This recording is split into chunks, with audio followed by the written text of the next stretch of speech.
International કોર્ટે ચુકાદો સંભળાવ્યો. Israel રાફામાં યુદ્ધ રોકે, ઇઝરાયેલે કર્યો ઇનકાર. દક્ષિણ આફ્રિકાએ નરસંહારનો આરોપ લગાવ્યો. યુદ્ધમાં 15,000થી વધુ બાળકો સહિત 35,000 લોકો માર્યા ગયા. ઇન્ટરનેશનલ કોર્ટ ઓફ જસ્ટિસે શુક્રવારે ઇઝરાયેલને રાફામાં તાત્કાલિક હુમલો રોકવાનો આદેશ આપ્યો હતો. બીબીસી અનુસાર દક્ષિણ આફ્રિકાએ ઇઝરાયેલ પર નરસંહારનો આરોપ લગાવ્યો હતો અને કોર્ટને યુદ્ધ રોકવા માટે કહ્યું હતું. 15 જજોની આ ટીમ કેસની સુનાવણી કરી રહી હતી, જેમાંથી 13 જજોએ દક્ષિણ આફ્રિકાની તરફેણમાં ચુકાદો આપ્યો હતો.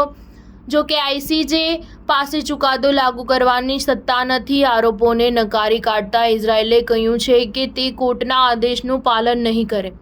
ઇઝરાયેલના વોર કેબિનેટ મંત્રી બેની ગેન્ટ્સે કહ્યું કે તેઓ રાફામાં યુદ્ધ ચાલુ જ રાખશે. સંયુક્ત રાષ્ટ્રમાં પેલેસ્ટિનિયન રાજદૂત રિયાદ મંસૂરે કોર્ટના નિર્ણયની પ્રશંસા કરી અને ઇઝરાયેલને તેનું પાલન કરવા કહ્યું. તેમણે કહ્યું કે અમને આશા છે કે આઈસીજેના નિર્ણયને કોઈપણ ખટકાટ વગર લાગુ રાખવામાં આવશે.